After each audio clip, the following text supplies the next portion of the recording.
What is popping, y'all? 2-minute warning. Fury's back at it again. Tim, Josh, Fogmeg.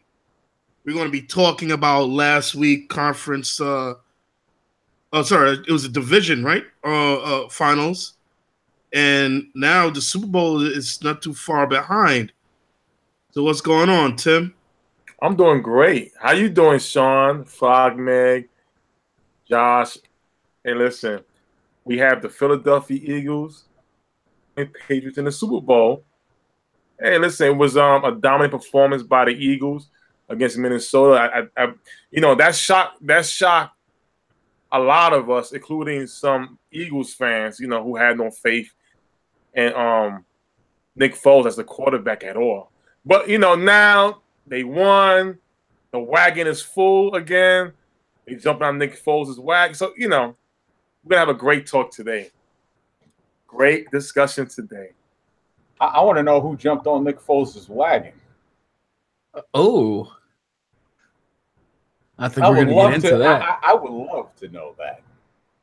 Well, Fogmeg, I mean, since we on that subject right now, you want to start it off. I'm going to say you did, Mr. Fogmeg. I recall week 13, week 14, when Carson Wentz went down, we had a discussion about Nick Foles and the Eagles. I know I was the one who had said that he's a valuable starter. He knows the system from the days with the Chiefs. I believe you was the one who went on and basically disrespected him, saying how the hell he got replaced by Case Keenum with the Rams. You said Eagles fans don't expect nothing for Nick Foles. You basically said the playoffs was done. You had no faith.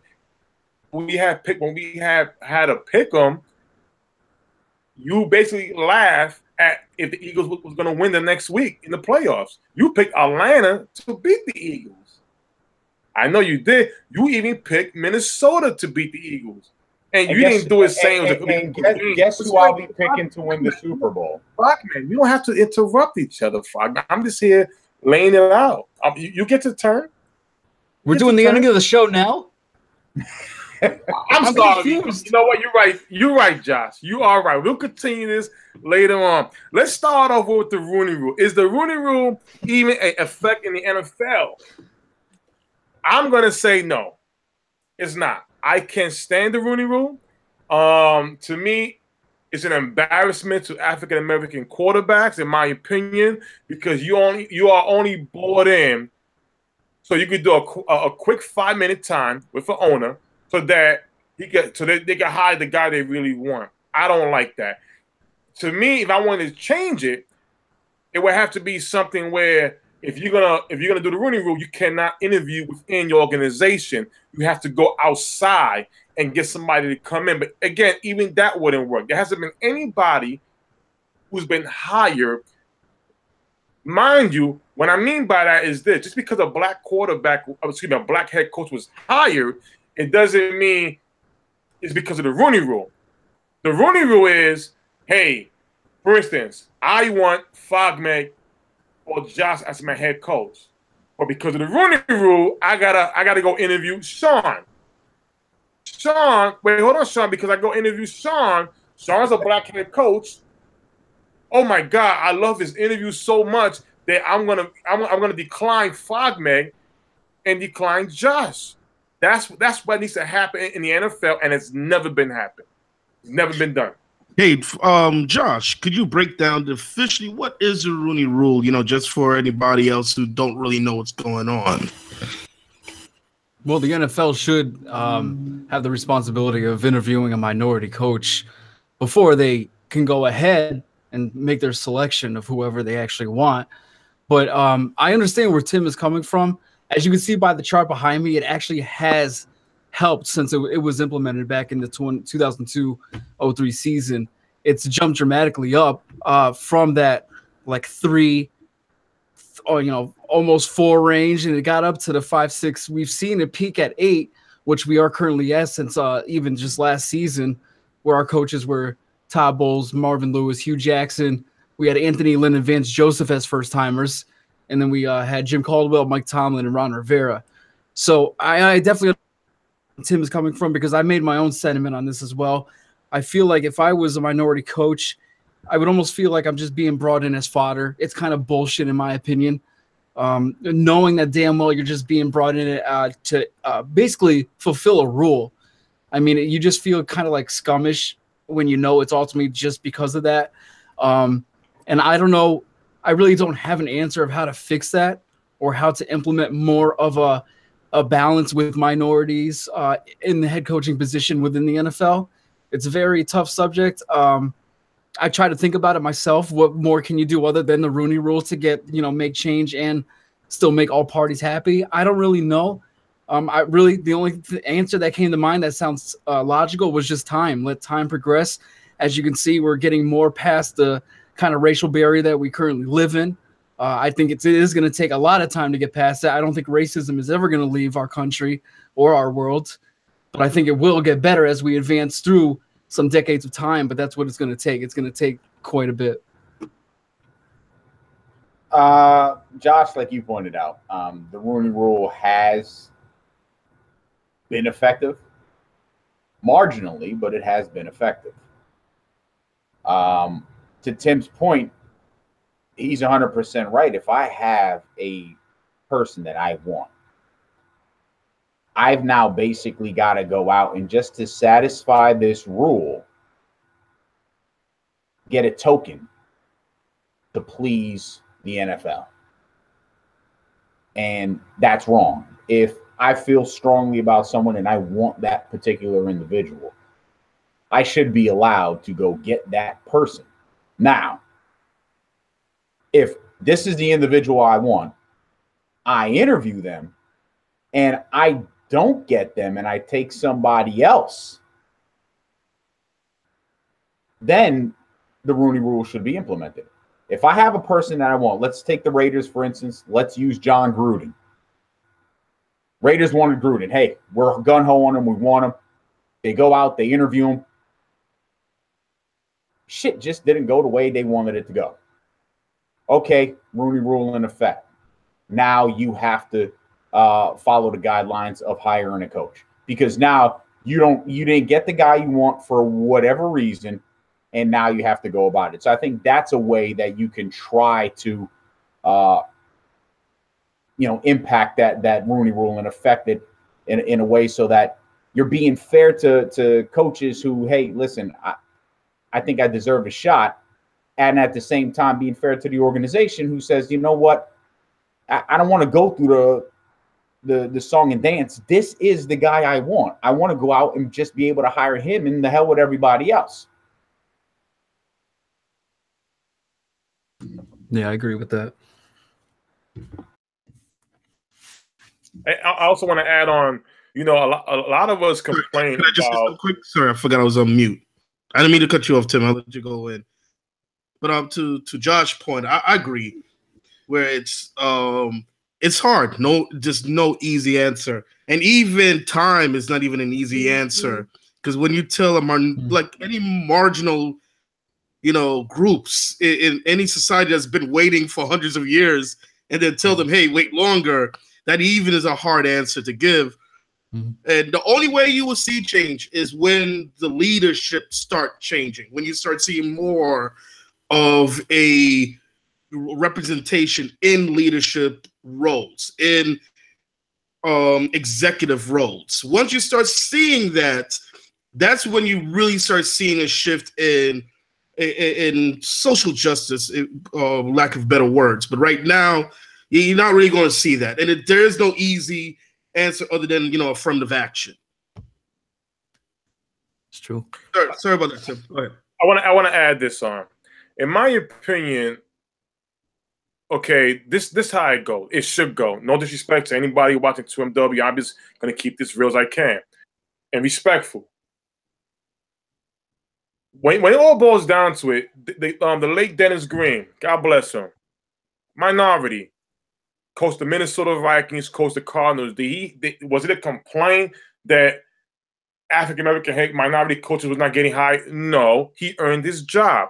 Tony Dungy came from a secondary coach, got recognized for what he could put on defense, got hired by the Buccaneers, than the coach. Okay, we have a guy named Marvin Lewis who everybody always trashing, who's a minority, but my God, the man has made millions of dollars being signed by the Bengals, who haven't won a playoff game or gone anywhere. He's a minority.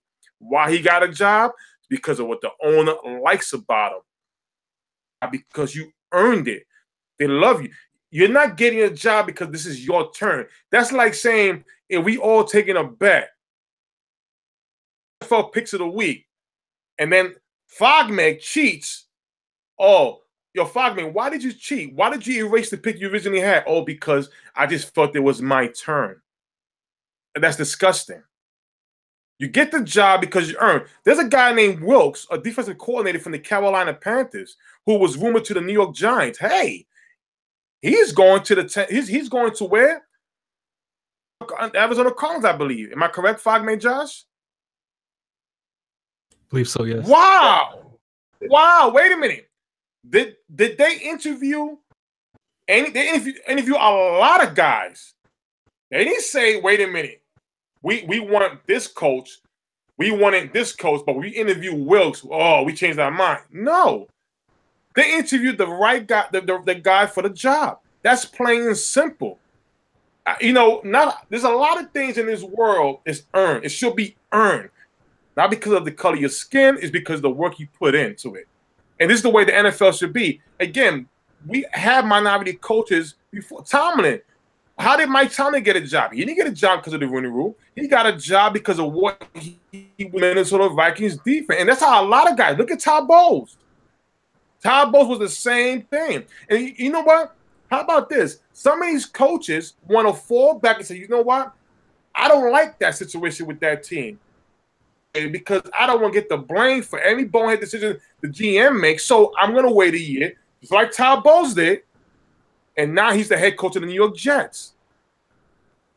That's the problem. Everybody want to come out and say there's not enough black coaches. There's not enough NFL owners. Well, how about this? We don't know what's going behind closed doors.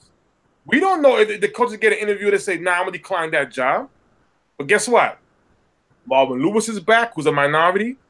Wilkes is getting the Arizona Cardinals job, who is a minority.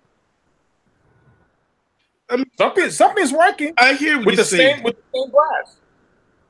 I hear what you're saying, Tim, but I don't think black coaches are entitled. I don't think that's the issue. And maybe it is an overreaction with the Rooney Rule, might be an overreaction to your argument, but I don't think it's safe. I don't think it's fair to say that, black coaches just wanted an easy entry into the gig, regardless if they work at it or not. I don't think that's the reason why the Rooney Rule was in place. And yes, I agree that nowadays I think that the dogma of could a black coach lead a team is weighing away in our culture. So we probably don't even really need a Rooney Rule as far as a head coach go, because you can feel the culture of head coaches, when it comes to black or white coach or any other ethnicities, whoever your ethnicity is today, it's not as heavily judged back in the days. And if you look a little further in college football, it's primarily, it's getting better too, but that's also mainly white. But I don't think that the issue is that black coaches want this job because they feel like they own it or they're entitled to it. I think it's a social justice aspect trying to make a kumbaya scenario, and I think it might be overcompensating to fix the racial issue. But I don't think that black coaches out there feel like they're generally entitled. I don't think it's a fair depiction of them. Can I ask you a question real quick? 90% of all the black coaches in the NFL, minority coaches, what was they doing before they started coaching? They're building their credential before they got the gig. Yeah, they were players, right? Players, coaches, yeah.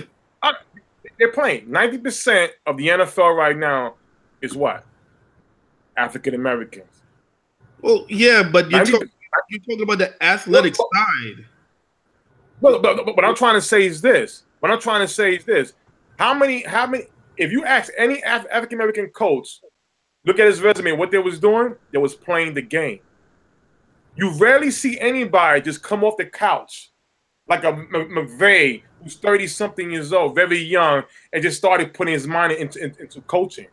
You see a lot more African Americans are playing the NFL, retire, then start the coaching ranks.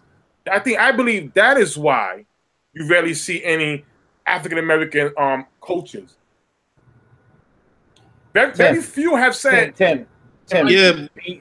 Tim, before the rule was put in place, only Tom Flores, Art Shell, Dennis Green, Ray Rhodes, Tony Dungy, and Herm Edwards held coaching positions. The reason the rule was put into place was because of the firings of Tony Dungy in Tampa Bay, who was coming off of a winning season, and of what's his name, Dennis Green in Minnesota, who was coming off of 10 winning seasons and had his first losing season.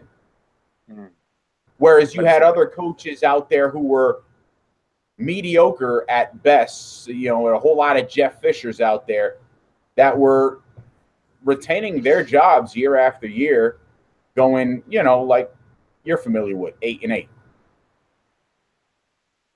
May I ask you this question, Fogmeg?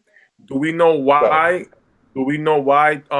Dennis Green, Dungy was fired from their jobs? But it could be that or not. I mean, Fogman did say fired. So that means by saying fired, that means that you're overlooking their resume to get somebody else who shouldn't deserve the job. I'm asking Fogman a question. Does he know why they left those jobs? I could tell you why. I'll say it right now. Oh, I know why Tony Dungy was fired, because they felt he wasn't the offensive mind that they needed for that for that team. But what else? What else?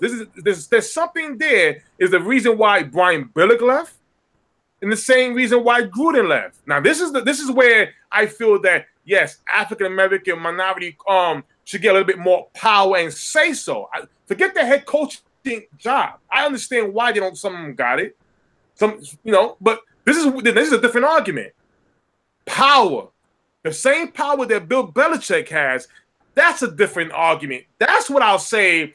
We never had a minority coach get the same power as Bill Belichick, as Bill Parcells. To have, like Bill Parcells' famous quote, you want me to cook the dinner for the groceries. That's something that we should argue about. Not the Rooney Rule to me is crap. Power to have the power to say, I want that player on my team, or I don't want that player, I'm trading you. That's an issue that minority coaches have. That's an issue. I agree 100%. I agree 100% with you on that. Are you feeling me? That's going to be a different argument, because now you're going to ask these majority-dominated organizations to turn around and accept. Show me love. That is a whole new conversation. You're right. But Fogman, are you feeling me? I just told you were right. I agree with you. What more do you need? Do you want me to give you a virtual hug right now, Tim? Because you started this. No, we're not cool, brother. We're not cool. The beef is real. The beef is real.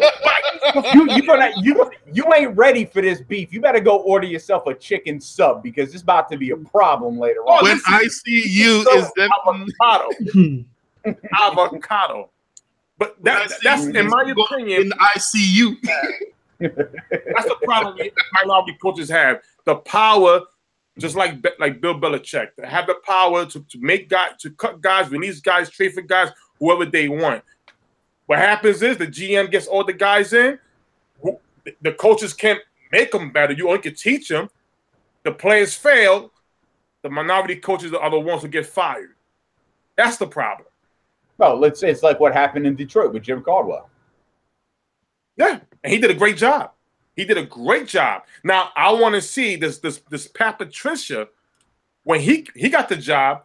Well, it brings up to the next topic. Am I right, Josh? You're damn straight it does. Pat Patricia, thank you, Fog. I mean, he's the head coach of the Detroit Lions. He's already telling the staff, you're not returning.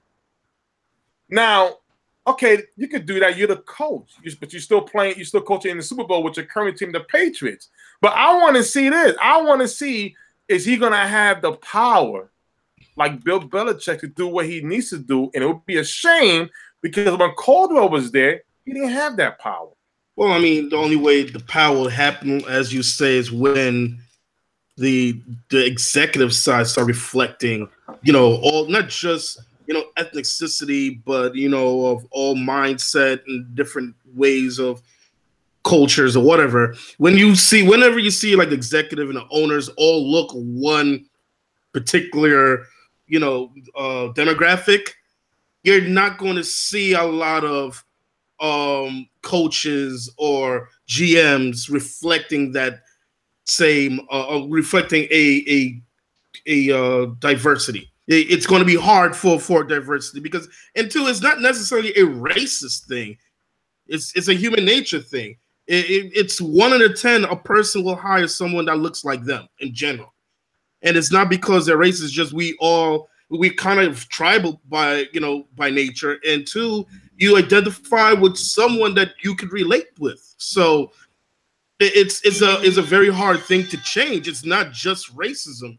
It's not just hate. It's also human nature we have to fight against. We're still on Matt Patricia, right? I think so. Get him. Get him.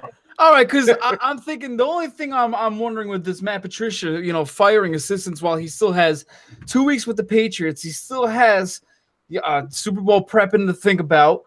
All right, cool. If you want to, you got to coach your team. You got to get prepped. That's awesome. But the bigger picture that I'm looking at here with this shit is the NFL says you can't do this bullshit of hire a coach if you're still involved with the team, which obviously they've done. The whole world knows it. And now not only that, but he's blatantly calling, and it's going to leak one way or another. You just know it is. It's the NFL. How sources are everywhere, right? So you're making these moves, and it's just going fine. Nothing's happening. The NFL doesn't care. So, hey, man, it's Matt Patricia. That's fine. You can make your moves. So when the NFL doesn't give a flying F about that, what makes you think they give a damn about implementing the Rooney Rule? That's the thing that I'm looking at here is like, hey, the NFL is just like with this whole coaching and collusion bullshit. So with the Rooney Rule too, right? They let John Gruden skate by. Oh, investigated it. Yeah, I'm sure you did. And then this whole thing with the Matt Patricia. Oh, we're probably going to look into that too as well. Yeah, I'm sure you will. I mean, let's just be real, NFL. If it's good for the brand, just tell them that they can hire and they can make moves even while they're still with their current team. Let's just cut the bullshit.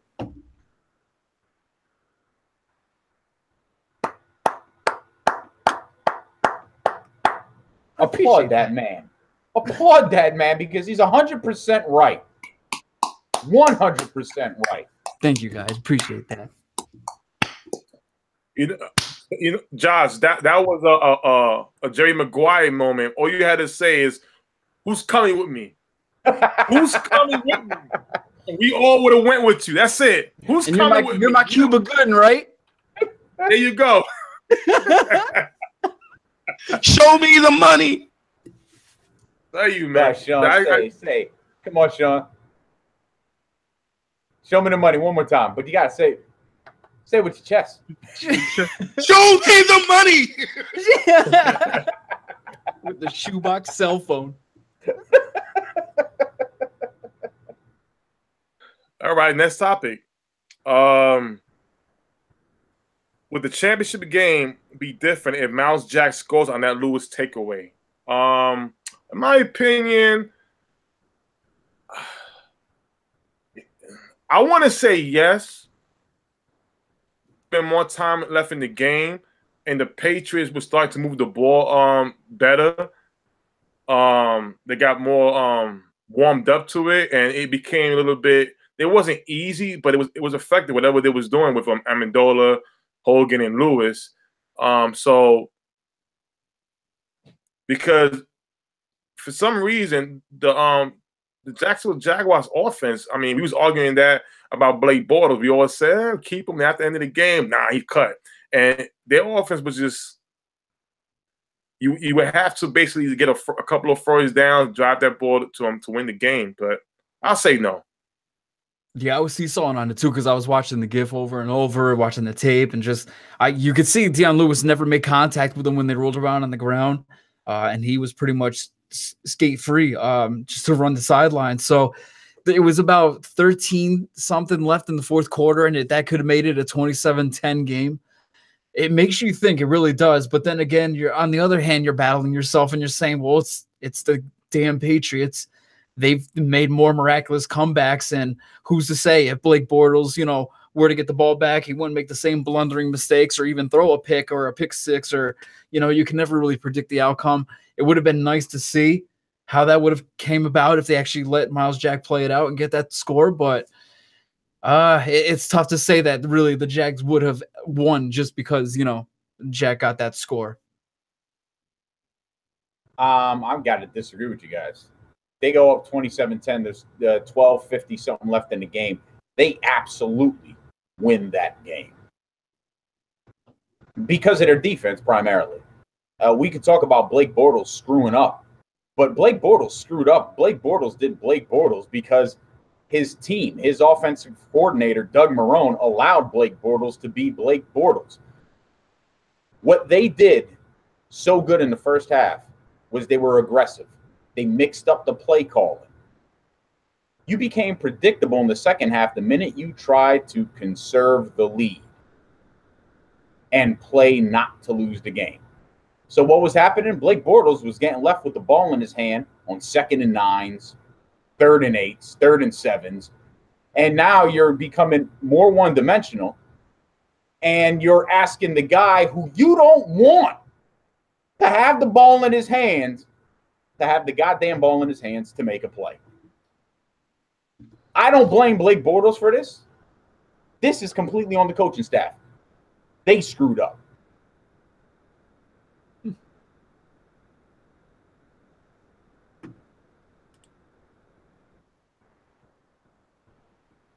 Wow, that was powerful right there.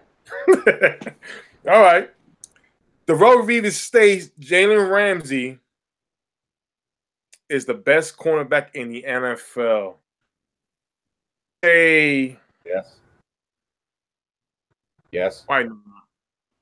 Yes, of course. I'm the one who picked him to be defensive MVP. I got to stick by it. Yeah, I'm going to say yes. Of course. The guy, I mean, comparing to Deion Sanders, that's crazy. People got to stop that. If you haven't seen Deion Sanders play, that because Deion didn't tackle. No, Deion didn't have to tackle. He was too pretty. The game was crazy. He shut a whole half a field down.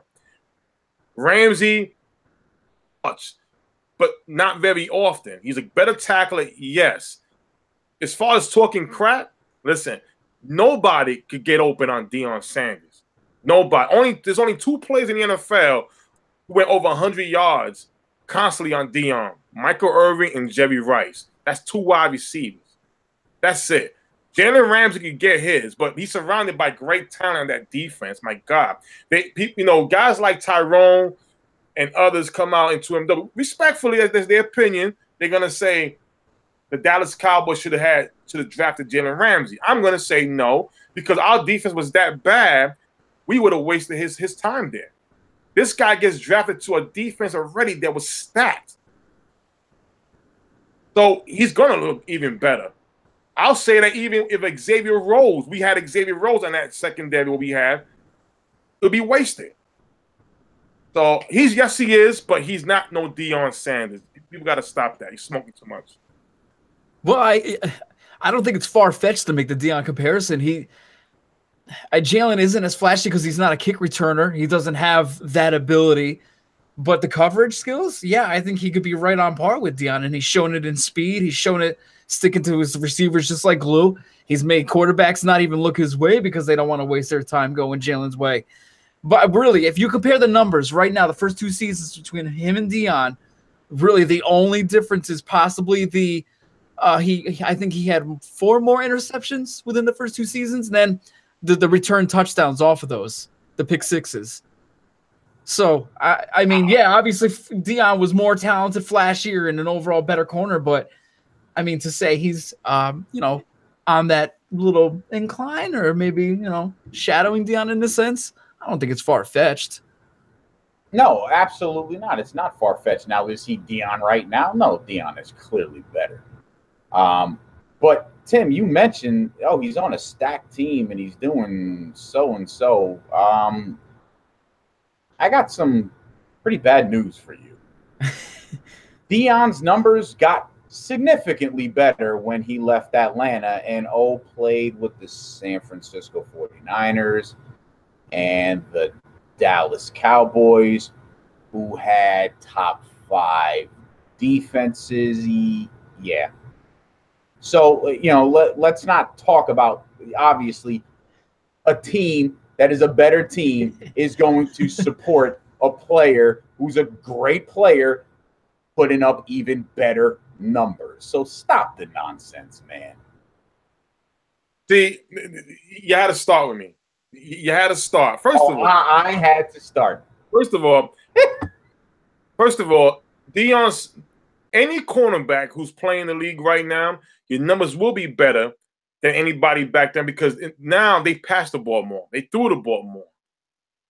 They barely threw the 200 yards. That's was false. Very high. Yards was very wrong. High.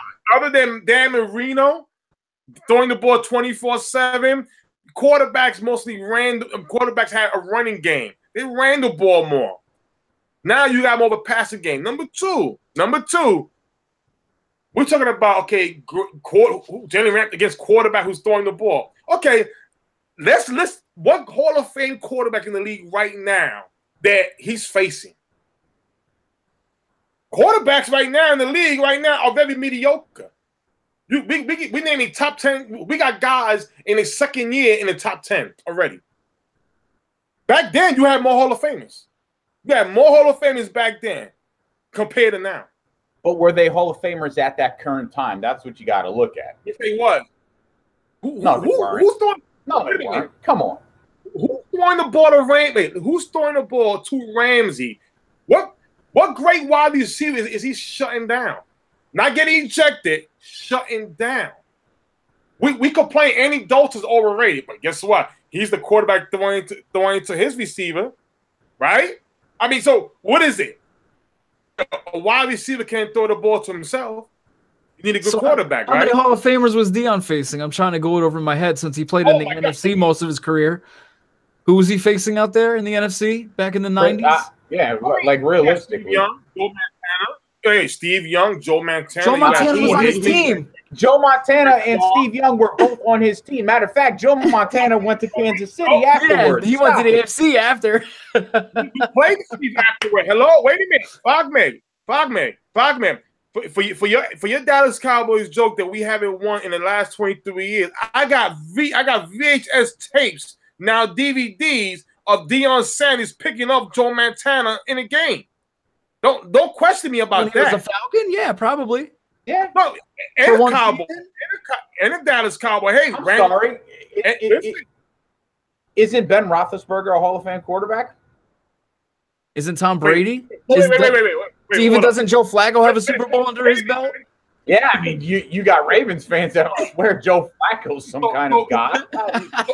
So we're talking about quarterbacks. We're talking about quarterbacks that now in 2MW we debate father time. They're not the same. They're getting old. They're 40 years old. So now he's facing Hall of Fame quarterbacks. But you don't know who he's facing. You don't know what Marcus Mariota could be. You don't know what Deshaun Watson could turn into. Andrew Luck could be a Hall of Famer. We don't know that yet. Deshaun Watson. Okay, no, but let's go with this year. This is Ramsey's second year. Deshaun Watson is what, a rookie? But you don't know. I'm saying you can't you can't make that assessment because we don't know what these guys were going to. I was shocked that Troy Aikman was a Hall of Famer. The guy was a fucking average quarterback at best. That's true. That's a good argument too. Why are you turning to a Cowboy thing? No, it's a good argument. It's a perfect example. Jim Kelly put a better statistics than Troy Aikman. Let that sink in. Wait, time out. Wait. Didn't Jim Kelly go to 4 straight Super Bowls? He's a Hall of Famer, right? But if you let Dallas Cowboy fans tell it, they'll say Troy Aikman was better than Jim Kelly, which is a lie. That's another debate, which I'm not going to get into. Okay, the whole fact of the matter is they're Hall of Famers. But my point is, we don't know who's going to be a Hall of Famer or who isn't. Fine, I agree with that. But all I'm saying is right now, don't get me wrong, he's had a great year this year with that defense. Let's not say that defense is garbage. I'm telling you right now, in my opinion, if he was on a mediocre defense, he wouldn't have the same year. He's not a shutdown 24/7 quarterback like Deion Sanders. He's not. Just because he's tackling, oh my God, Deion, he's better than Deion because he don't tackle. You kidding me? But neither Josh nor I said he's better than Deion. No, I said we both. No, it's not far fetched that you can make there's a strong case to make those comparisons. Now going forward, Jalen Ramsey has to live up to that.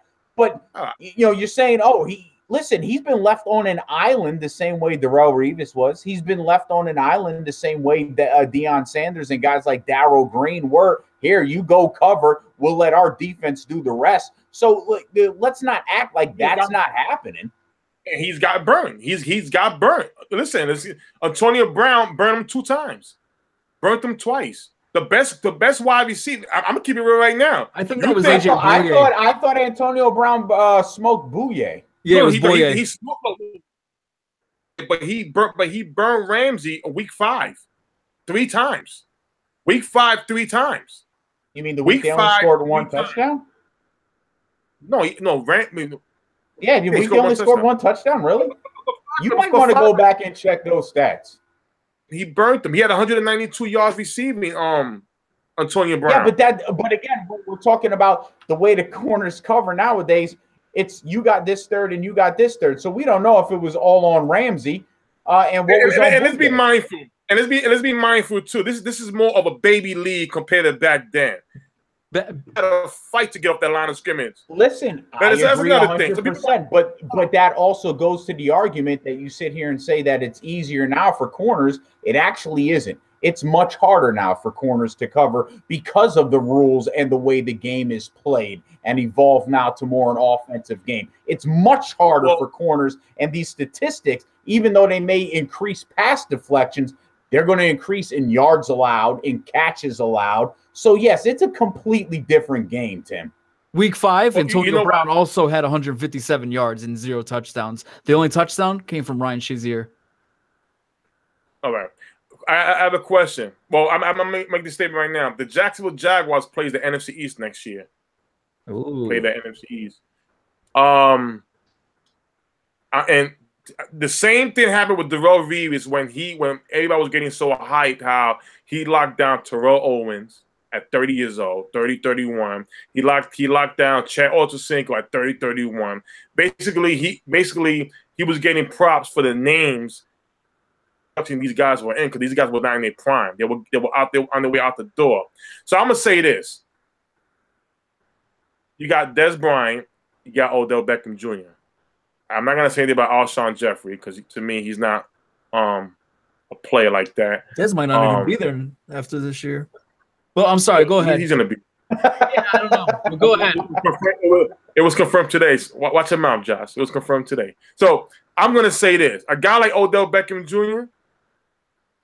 is the best wide receiver in the NFL. I'll put money on it. He won't shut him down. It will only be because of the quarterback's not getting him the ball quick enough. That's straight up. I want to see Ramsey against the elite wide receiver because Hopkins didn't Jalen Ramsey lined up with Hopkins, and Hopkins torched that defense. Now, see, He's 25 years old, elite wide receiver. This guy had two quarterbacks after the show went down. Hopkins did his thing. He's up there in the top 3. You want to make a bet on that? I'll make a bet right now if Odell, depending who the quarterback is for the Giants. If it's Eli Manning, the quarterback for the New York Giants, put money on it that Odell gets 100 yards or a touchdown on Jalen Ramsey. Okay. I'm just keeping it real. Okay. On that note, let's move on to the next subject. The Viking game. What happened? Well, does the Vikings debacle make you worry about Pat Shurmur becoming the head coach for the New York Giants? I mean, you know what? Josh, why don't you start off? You're a Giants fan. Why don't you start off? Yeah, I don't know. Honestly, I know me and Coop have been talking a little bit about it in our Fury group. It's you know us. We try to stay optimistic, man. But a little pessimistic side in me comes out because it's just that I don't know what he's really gonna bring to the table. I mean, you can look at his past and what he's worked with. He went to Cleveland. Yeah, who really can survive in Cleveland? Can you really use that as a base of potential success in the future? Philly, he was an OC over there, had some good success. I mean, Philly's always had good offenses.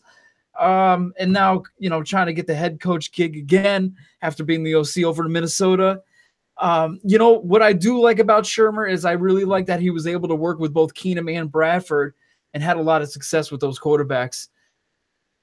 I also like that he was able to implement the offense and with a lot of success and not really have a huge running game. I mean, Latavius Murray, Jerick McKinnon, they're both, above average backs, but it's, not really the answer you're looking for in your backfield as a sexy tandem. But I do like McKinnon more than Murray. I think Murray's more of just something about Murray just makes me think that he's just a lazy back.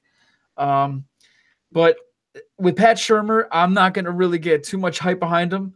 It's going to be a wait and see kind of thing with me. I want to see how he approaches, first of all, press conferences. I want to see where his mind's at. I want to see how he gets along with the players, that type of thing. So I'm going to be taking my time way into the summer with this before I get in the type of Pat Shurmur hype train going, because we see how that went with Ben McAdoo. And I really don't want to see a repeat of that happening again. So the debacle does make me worry a little bit. In a sense it does, but more so it made me worry about that defense in Minnesota. It wasn't really Pat Shurmur's end of the deal.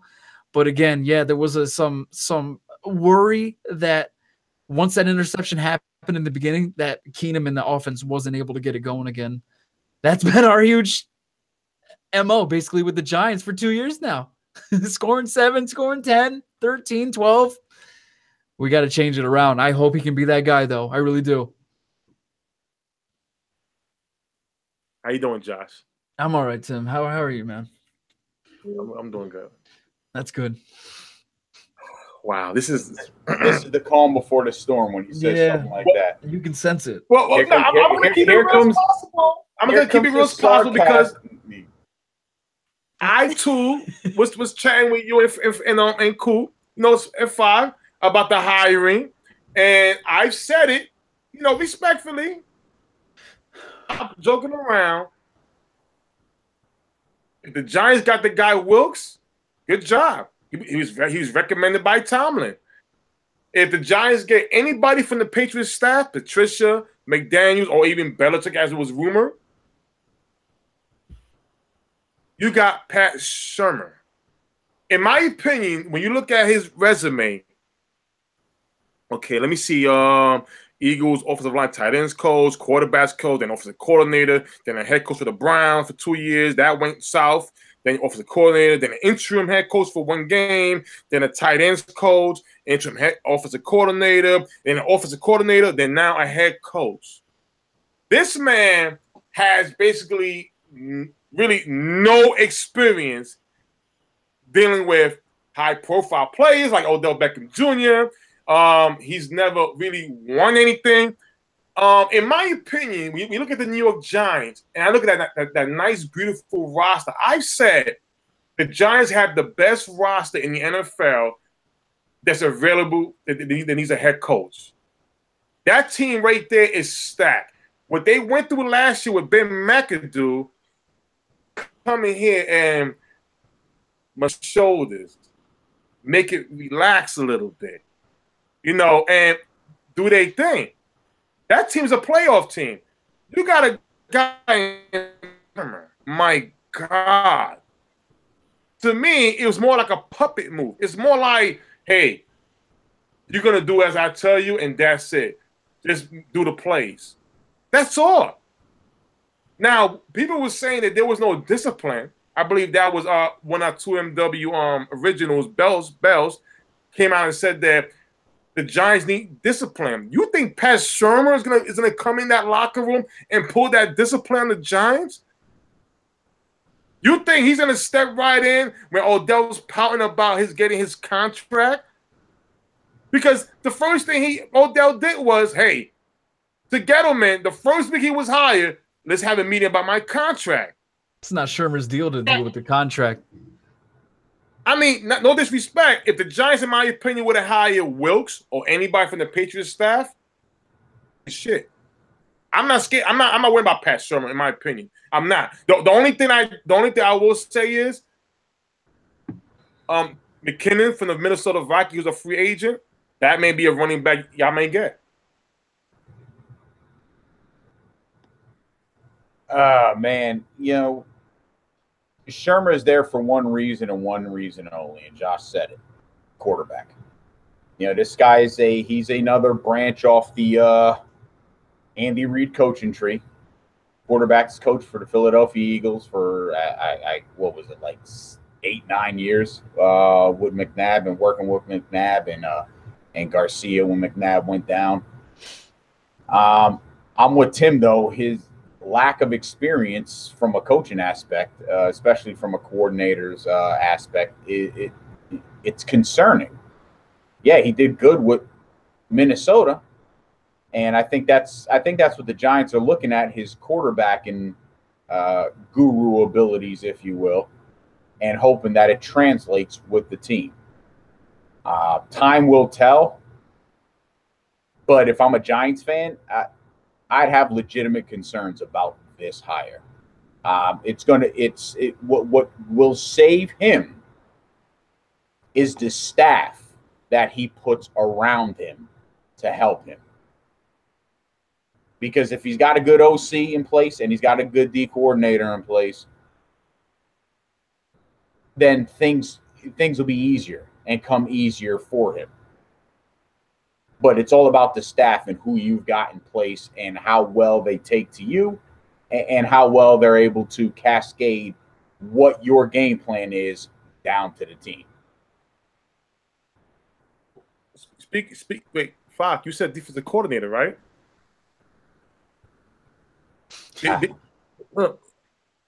Question. Listen, I softballed that one up for you to hit, so swing away, Tim. Well, here it goes. Jack Del Rio. Jack Del Rio as the defensive coordinator.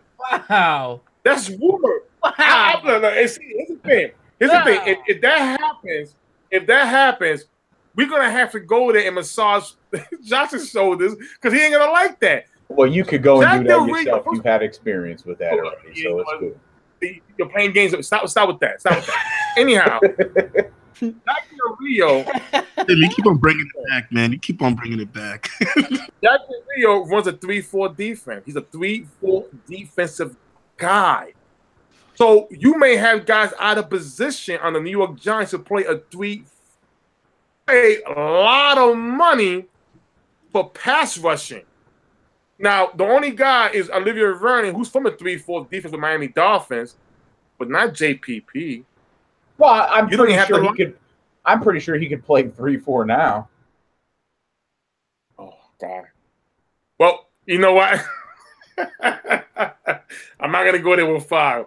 All right, so James Cooper, Victor, Yena, Thank you for the support. We letting you guys know we don't like the hire. But don't just get on me. The hire is not that good. As for now.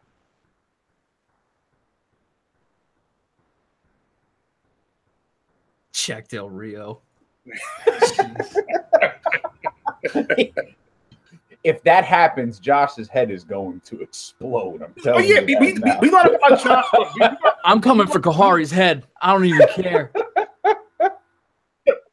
Do you know what I respect about Josh and his Giants? And this is all true, all love. He calls it and tells it like it is. He tells it like it is. You got some of these Giants fans at 2MW, they want to, let's huddle up. So can we pick out something nice to say about, to make us all feel good about, oh, wow, yeah, they score points. Yeah, he's going to be good. No. Well, no, Yanaya is very honest with hers, but Yanaya is very honest with hers. The hell with her, though. But she's very honest with hers. Yeah, very honest. She's the honest one out there besides Josh. And they all just lie. They all lie. Come on, lie. They all lie to each other. Lie's not good.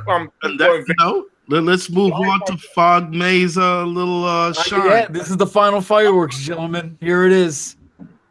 Here is the final. You know what? Let Fogmeg say it. Let Fogmeg answer that. Fog, real quick. Are you an Eagles fan or are you just objective? I'm both. I think Trisha is going to be the one that's going to be hounding you the most. I'm surprised she's not here on that. I got to make sure. Is she hiding the ball? Trisha, it's your part of the show. Trisha still can't face the fact that Allen Iverson and Russell Westbrook are more similar than Russell Westbrook and Michael Jordan. So I can't with Trisha. I'm sorry. I can't. She said she wants Nick Foles though, so you can have him. Go ahead, New York. You can have him. Listen, I'm an Eagles fan all day, but I'm not going to backtrack on anything that I said with Nick Foles. He's doing extremely well. He's making me eat crow. And you know what? Fuck it. Win the Super Bowl, I'll eat all the crow that you want me to. I don't care. I don't care. That being said, I'm more impressed with what Doug Peterson has done from a coaching aspect because he's off the branch of that Andy Reid coaching tree, and he's actually done something that Andy Reid was incapable of doing, and that's adapting his system. And he adapted around Nick Foles' strengths. When you look at the game plan and you look at the way the offense is running, this isn't the same offense that you saw with Carson Wentz.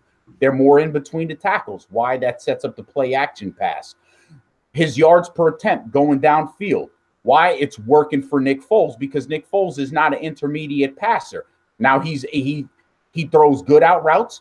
If you look at his spread chart, he's throwing it to the outs. He's throwing it deep down the middle.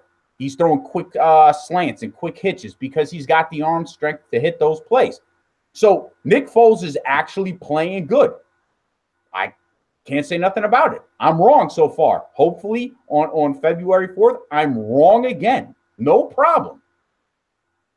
We had this conversation about Blake Bortles, right? If Blake Bortles won the Super Bowl. If Philadelphia wins the Super Bowl with Nick Foles, I will put out a live apology to Nick Foles. I will put out a live apology to Timothy Spooney. Just because it'll stroke his dumb little ego. And then I will put out a live request to Harry Roseman to fucking strike while the iron is hot and trade Nick Foles' ass. Because if we got a first-round pick for Sam Bradford, can you imagine what we could get for a backup Super Bowl winning quarterback? I don't know. Josh, you want to take it? Yeah. I don't know because I'm trying to picture it as if like someone who's had a role before but then got demoted. Would they actually get the starting role again, or would it be like a Ryan Fitzpatrick, like congrats, or Jeff Hostetler, thanks a buncho, kiddo, but yeah, this is your main role in life. Sorry, you're really not getting any more advancements. I don't know. It's like Fogg said, it's really hard to troll right now as much as I want to. After the whole Eagles gang, after song, F the color green. I hate it all. But Nick Foles played out of his mind. That defense is playing phenomenal. Fletcher Cox might be the most underrated defensive tackle in the whole league. He never gets enough credit for what he does on the field. If he was to win, damn. No, I really don't think he gets a star contract anywhere else. No, I think people are going to realize that this is just a hot streak that he's on. It's just a nice little – he's in the zone currently, and it's just working out perfectly for them and the Eagles. And I think that defense is really the case here. That's really – and Doug Peterson as well. That, he doesn't get enough credit either. It's him and that stupid little advisor. I'm eating shit on Doug Peterson all day because if the one thing I've been consistent on is I've been questioning his play calling from last year to this year and the way he doesn't make some in-game adjustments. Damn, if he didn't shut me up. And even in the Atlanta game where Foles, I think, completed 3 passes or attempted 3 passes beyond the 10-yard mark. But again, the game, you could see that the game plan and that what they instituted in Atlanta, getting out of Atlanta, they instituted the same thing, and there was more comfort there for Nick Foles, and they actually opened the playbook a little more for him. Again, a different type of playbook than what they were running with Carson Wentz. It's limited, but it's limited to the strengths that Nick Foles has, and Nick Foles is he's playing good. Shit. And the players responded to Doug Peterson, too. I never look at Doug Peterson and thought he would be that players type of coach, but holy shit, do the players love him. That Minnesota Vikings victory was a complete team effort. I don't know, Tim. I'm sorry. I'm trying my best. I really can't hate right now. It's I mean, are you ready for this? You know what?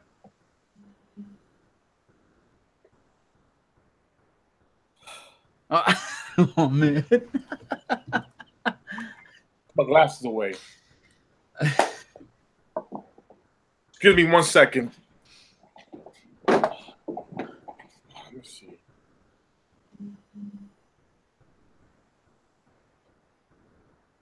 I feel your head off. It's about to get lit up in here. First of all, I just want to say, you guys are out of your mind. Fogmeg, you said you wanted war. You was bringing war today. What I seen right there was you was on your knees like begging for forgiveness. Oh, my God, I'm going to apologize. X, Y, and Z. A second.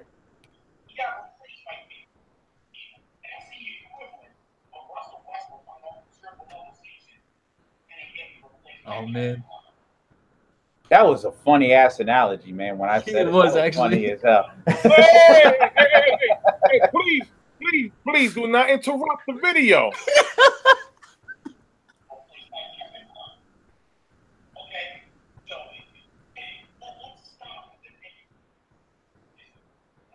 So how in the world 3 weeks ago you're gonna say that, and then got the nerve to come on the Fury today, and now, oh, I'm sorry, I was wrong, and if they win, I'm gonna apologize. Are you joking me?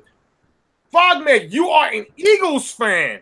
Eagles fans don't be like, oh, wait a minute. I also followed that up, but I would trade him. Stop trying to switch the narrative. No, I'm cutting your ass off. I'm cutting you off, Tim. I'm cutting you off. I'm cutting your beard off next. Cut it out. Mute him, Sean. Mute him. He interrupted me. I didn't interrupt him, Sean. Mute him. Use the power of the mute button, Sean. I ain't talking. Do not interrupt me. Oh, now you're trying to implement the Rooney Rule and ask to help you. Mute him. Now, as I was saying, you felt rudely interrupted again. You got the nerve to come out here and now want to soften up, but you were so hard on Nick Foles a couple of weeks ago. Now you say Trisha. The lovely Trisha was the only one who said Nick Foles could do it. The only thing I worry about is how she's thinking about Eagles trading Nick Foles to the Jets for a first-round pick. My God. Tim, she also said the Jets would go 10-6. She said the Jets would go 10-6, Tim. No validity there. No validity. No validity. Can we get security? Sean, put the button.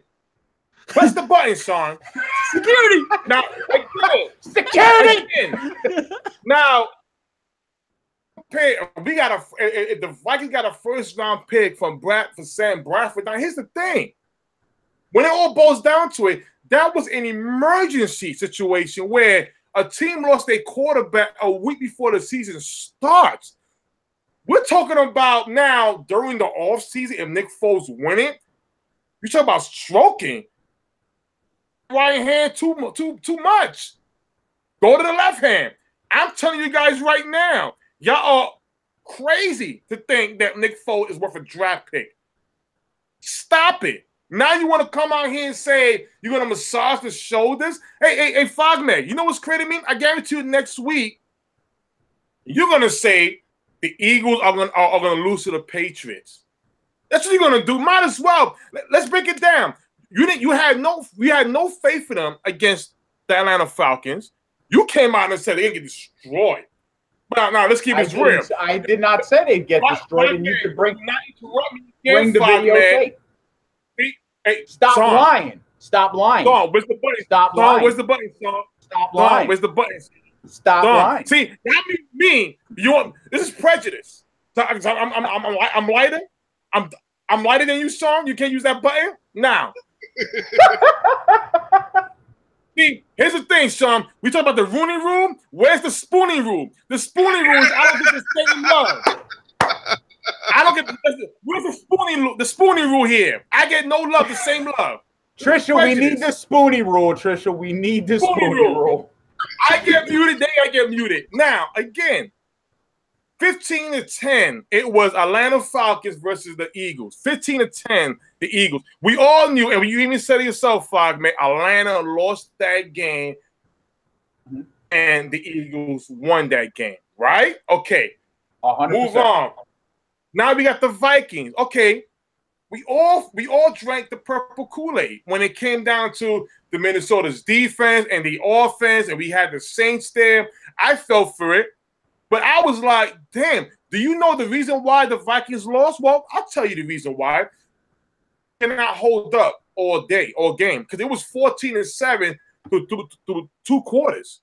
Where was that offense? Where was the Pat Shurmur New York Giants? Where was that offense at? You know what that offense was doing? The same fucking screens all day long.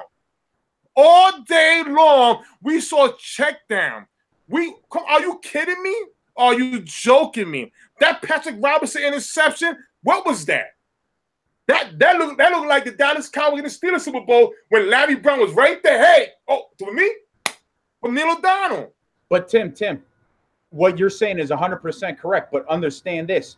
This goes back to what I said about coaches making adjustments. And we all had those conversations, how these coaches don't make adjustments. They didn't make the adjustments that they needed. And Doug Peterson made the necessary adjustments for the Eagles to succeed. Okay. He also did something. Let me say this. He also did something that the Jacksonville Jaguars didn't do, because we said the Jacksonville Jaguars should have beaten the New England Patriots.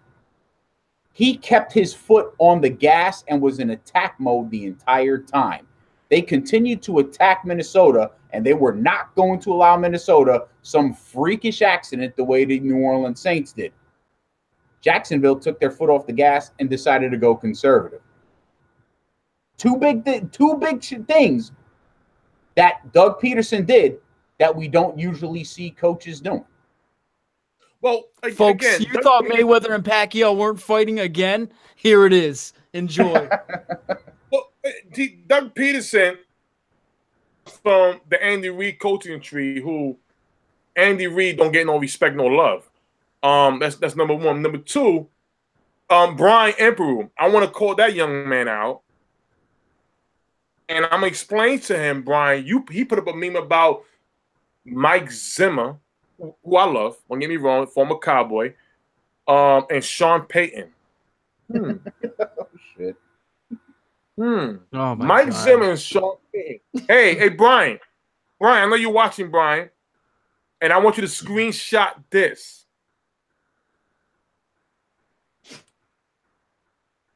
Fogmeg just said your 360 combine partner, great head coaches make changes.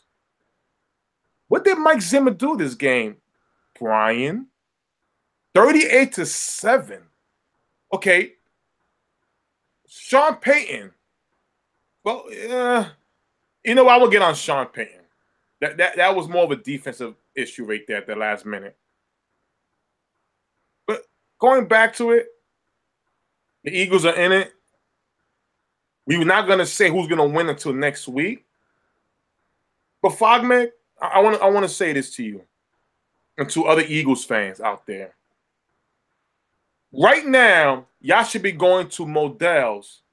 You know what you should be doing? Y'all should be doing going to Philadelphia Stadium. And after Nick Foles put his underwear, his dirty drawers, you know, his jocks, hamper basket, y'all should be fighting to go there and sniff them shits, because all y'all did was disrespected that man for the last 3 fucking weeks of the of the playoffs. Y'all gave him no shot, no love. None of y'all. Now y'all want to sit here and then praise the man and then talk about trading him?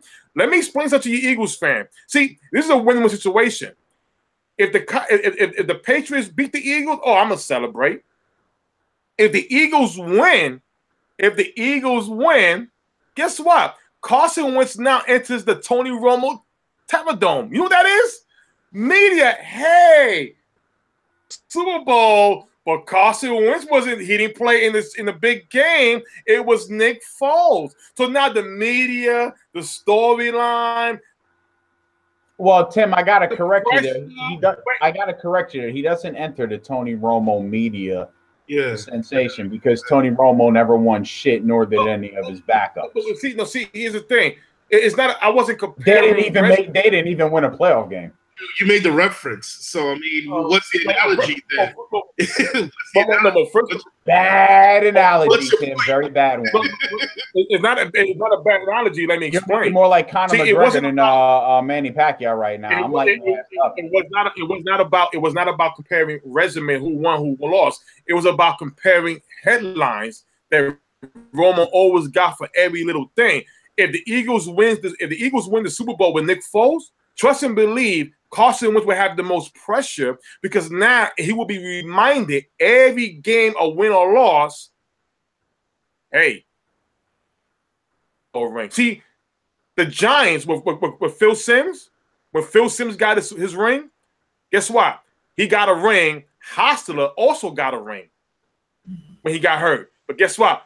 Phil Simms has a ring as a starting quarterback in his resume in '86. So Carson Wentz will go through a whole offseason. Damn, I got no ring. It's nothing. You know, we're going to try to get back at it again, X, Y, and Z. And guess what? In the NFL today, you can't keep the same players. Why? Contracts, money, et cetera, et cetera, et cetera. Guys who are not getting paid, like Ronald Darby on the Eagles right now. Well, last year of his deal, you're not going to pay him money and then not pay other players money. Oh, wait a minute. The Eagles got 4 draft picks this offseason. 4 draft picks. Right,